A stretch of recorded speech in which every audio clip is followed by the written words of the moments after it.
বন্ধুরা, এই শীতে কার না বেড়াতে যেতে ভালো লাগে? চলুন আজ ঘুরে আসি বাংলার এক অসাধারণ টেরাকোটার মন্দির নগরীতে।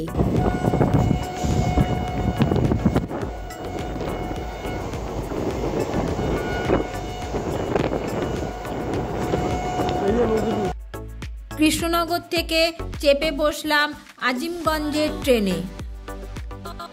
যাব গঙ্গার ওপর তৈরি হওয়া নতুন নসিবপুর ব্রিজের ওপর দিয়ে।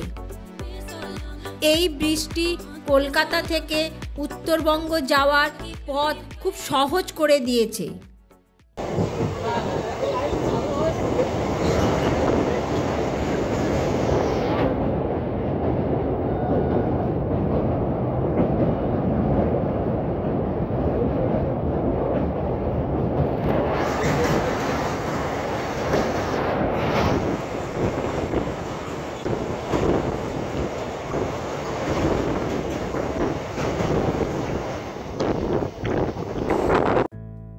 তবে ইচ্ছে করলে আপনারা হাওড়া থেকে সরাসরি আজিমগঞ্জের ট্রেন ধরেও চলে আসতে পারেন।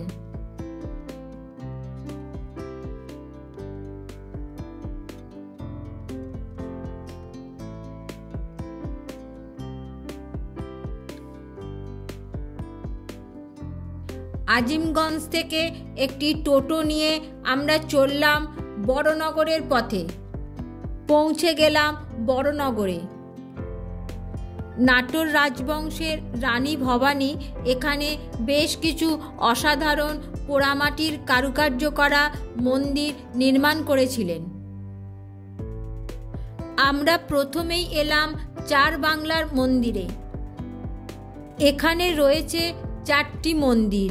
মন্দিরগুলি ছিল শিবের মন্দির। মন্দিরগুলির গায়ে রামলীলা ও কৃষ্ণলীলার সুন্দর দৃশ্যগুলি ফুটিয়ে তোলা হয়েছে।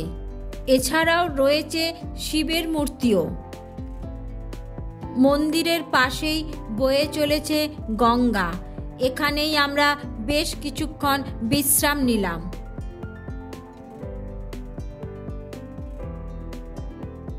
বড়নগরে ঘুরতে ঘুরতে বেশ কিছু পুরাকীর্তি চোখে পড়ল, যা এখনো পর্যন্ত অবহেলায় পড়ে আছে।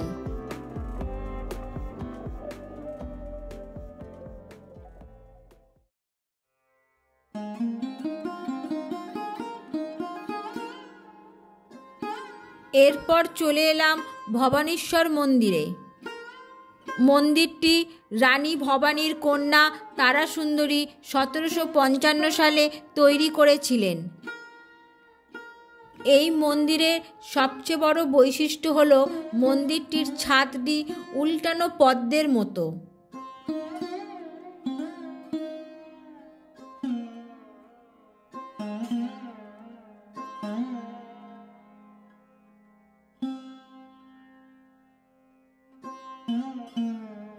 এরপর আমরা বড়নগরের ঘুরে ঘুরে নানা মন্দিরগুলি দেখলাম।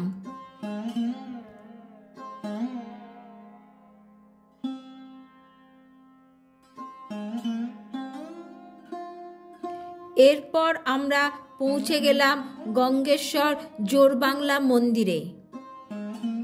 এই মন্দিরের টেরাকোটার কাজও অসাধারণ।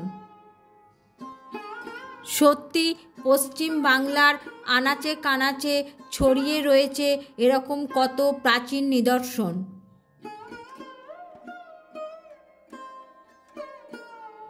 এই মন্দিরের গায়েও রামায়ণ ও কৃষ্ণলীলার নানা কাহিনী খোদাই করা আছে।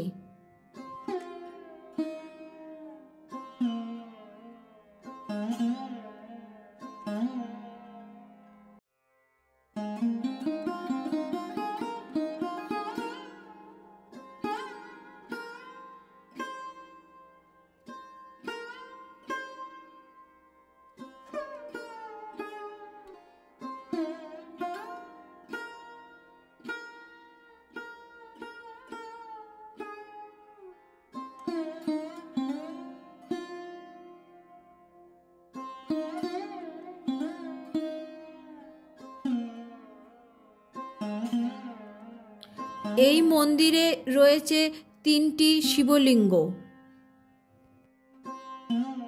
মন্দিরগুলি ঘোরার পর এখানকার সুন্দর গ্রামটিকেও পায়ে হেঁটে ঘুরে দেখবেন।